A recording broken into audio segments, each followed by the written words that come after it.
We've all had the experience of an over-eager salesperson. The moment they see you, or maybe the moment you join their list, you're marked as a potential sale, and you're immediately asked if you want to buy whatever they're selling. And even if you walked into the store expressing some level of interest, it still feels icky. That's kind of what it feels like when you open your podcast with a call to action. And that's what we're going to talk about today. Welcome to Podcast Workflows, where you get daily tips to improve your process, grow your show, and maybe even make some money. Each week, I also do a daily dive into the process of the world's most successful podcasters and reveal their tools, processes, and systems to help you simplify the production of your own show and reclaim hours in your day. You can improve your own podcast production process by seeing how the pros do it.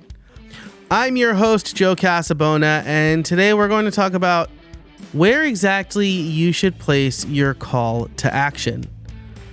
After all, much like somebody walking into a store, when somebody hits play on your podcast, they're at least somewhat interested in what you're doing, right?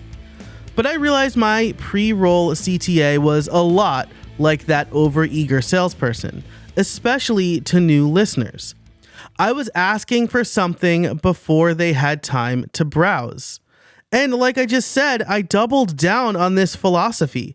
A short CTA right at the beginning, right at the top of the show, seems like a completely reasonable thing to do in exchange for a 40 to 60 minute episode with good, helpful content. But I made a honest, calculated error. Your goal as a podcaster is to get your audience quick wins, not to get you quick wins. That means you want to hit them with value before asking them for something. Longtime listeners of my podcasts might have noticed that I've dropped the pre-roll CTA in recent episodes. And in fact, it got dropped from all episodes where the pre-roll CTA was dynamically inserted. Because I didn't want to be that overeager salesperson that watched somebody walk in the door and then ask them for the sale. I wanted them to browse, find some value in what I was doing. Then, and only then, ask them if they wanted even more value. So instead, I need to figure out the best way to insert a call to action after a value point. Because it is true. You have most of your listeners before the halfway mark.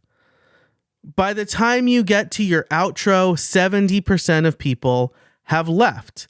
That will be less true for a shorter podcast, more true for a longer podcast. But I think somewhere before the first 7 minutes or maybe 5 minutes is going to be a good place for the call to action. So my thought is to do it maybe right after the introduction. Listeners will already have the cold open and the top takeaways, or in this show, the main takeaway. So an intro followed by a 30-second by the way feels pretty right.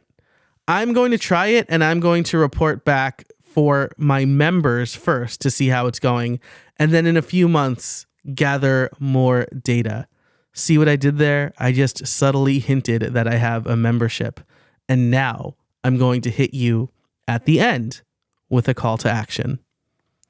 If you liked this episode and want more content like it, as well as bonus episodes, a newsletter, my automations database, and monthly workshops, you can become a member of the Podcast Foundry over at podcastworkflows.com/join. Or you can connect with me on just about any social network: X, Threads, Instagram, LinkedIn, even TikTok. I am Jay Casabona on all of those networks. Thanks so much for listening, and until next time, I can't wait to see what you make.